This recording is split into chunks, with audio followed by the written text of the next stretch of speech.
ఇప్పుడు మేము పూడిమడక ప్రాణేశ్వర పిరమిడ్ దగ్గర ఉన్నాము. పృథ్వీరాజ్ పిరమిడ్ గురించి, శాకాహారం గురించి చెప్పబోతున్నాడు.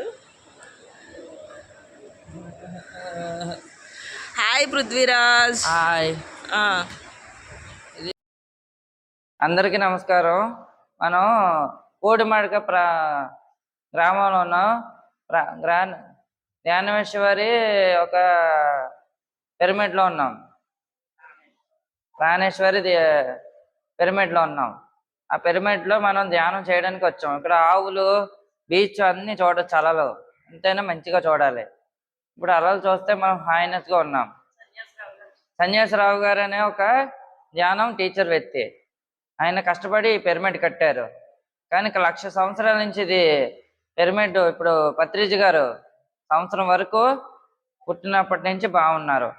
ఆయనకి ఎప్పుడు సినిమా తీస్తూనే ఉంటున్నాం. ఆ సినిమాలో మీరు చూడాలి.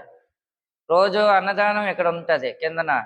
పైన పిరమిడ్ ఎంతైనా చేసుకోవచ్చు. ఇక్కడంతా ఇదంతా మన అలలు కూడా వినొచ్చు. ఏ అలలైనా. అందులో ఒక ఫిష్ కూర్మా, అదే ఫిష్ అంటే మత్స్య కూర్మా, ఒక దేవుళ్ళు ఉంటారు. ఆ దేవుళ్ళని మనం టచ్ చేయకూడదు, తినకూడదు. ఆ దేవుళ్ళు టచ్ చేస్తే మనకి సునామీ వస్తుంది, భూకంపం వస్తుంది, సృష్టికి మూలం పాడవుతుంది. అంతే, చాలు.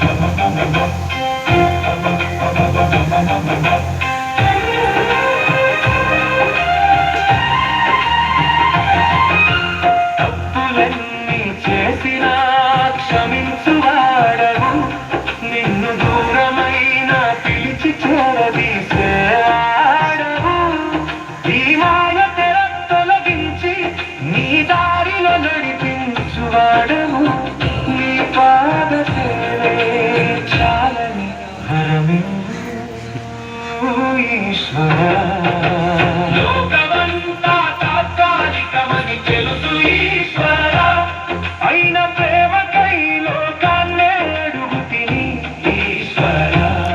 నీ ఒడిని వదిలి బాధను కోరితిని,